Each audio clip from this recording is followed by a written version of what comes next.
Your iPhone footage kind of looks like shit, but it doesn't have to. Okay, now hear me out. I'm gonna show you how to get your footage from looking like this to this. And I'm not gonna use any of that fancy attachment shit, just the raw camera, how God intended. First things first, you wanna make sure that you're shooting in 4K, 24 FPS. The frame rate in this scenario is more important than the quality. You see, most movies are shot in 24 frames per second, so our mind kind of automatically renders it as being more cinematic. Ooh, the social media filmmakers love that word. Second, you can shoot in cinematic mode, which I prefer. But if you don't have good natural lighting or a good lighting setup, it could look a little off since the depth of field you're getting is, well, it's fake. Fake? Of course they were fake! But if done in good conditions, you can have some shots that look like this. Hey, that looks pretty good. Okay, third, if you're using your base camera on a newer iPhone model, then you also have the option to shoot log, which will help out later when we apply color correcting or color grading. But if you're concerned for storage, it's not needed.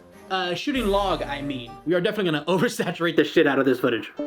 Also, important side note, if you're using cinematic mode, you can adjust your exposure manually, but I typically just keep it at -2. And with regular video, just hold down on your subject and slide it up or down, depending on what you need. All right, now that we got all of our settings dialed in, let's talk about composition. But I'm gonna keep it real simple. Rule of thirds, we all love it. Now all you gotta do is place your subject on any one of these connecting points, left, right, center, and you should have a decent looking shot. Now I could get into like balancing the frame, different shot types, or camera movement, or whatever the fuck this thing is. Yeah, I still don't know, but if you want that, maybe in the next video. Fuck, I'm talking a lot. Now let's talk about aspect ratio. It's gonna be easier to show you than it is to tell you. So you see how the screen is changing all different shapes and sizes? These are all different types of aspect ratio. Now there's a couple of key ones that you should kind of keep in your pocket. For example, 4:3, 16:9 is which kind of the standard of YouTube videos, and 2.39:1. This is how you get those black bars above or on the side of your footage, and yes, it does make it look more cinematic. I don't know why I'm being an asshole about it. I love the word cinematic too. Cinematic isn't a thing, it's a feeling.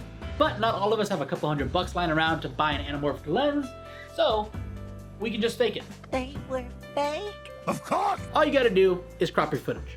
Typically I take out about 1/3 and then reposition my subject or horizon. And please, make sure that your horizons are at the top of the frame or at the bottom, because if they're in the middle, it's boring as shit.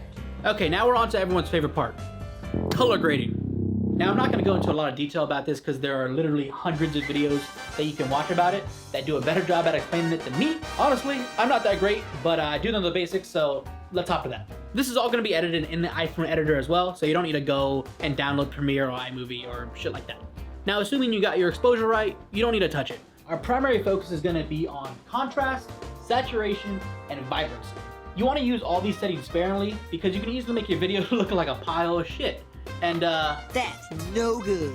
You also want to decide if you want your footage to have a cooler look, a warmer look, and then you can adjust those sliders accordingly. Chances are you're going to have to move both anyways, so I would just get comfortable and find the look that you like. I also like to add a slight vignette to my footage. You might need to crank it up a little higher than normal because you did crop it earlier, but I think it just adds a nice layer of depth to everything. If you don't like it, however, then, well, fuck me. By increasing and or decreasing all your editing values depending on what you shot, you can take your frame from this to this. Look at that. Look how nice that is. Okay, you see the difference? Huh? Alright, we made it to the last note. Don't be afraid to increase your sharpness, definition, and or noise reduction. As long as you don't go overboard, your shot will still look natural. Well, that's all I have for you. So hopefully it helps you capture moments a little more cinematically. I don't know why I'm being an asshole about the word cinematic. What does cinematic mean? But just because you put those fucking black bars on it doesn't mean it's cinematic, okay? And it will stop your iPhone footage from looking like shit. So, you're welcome.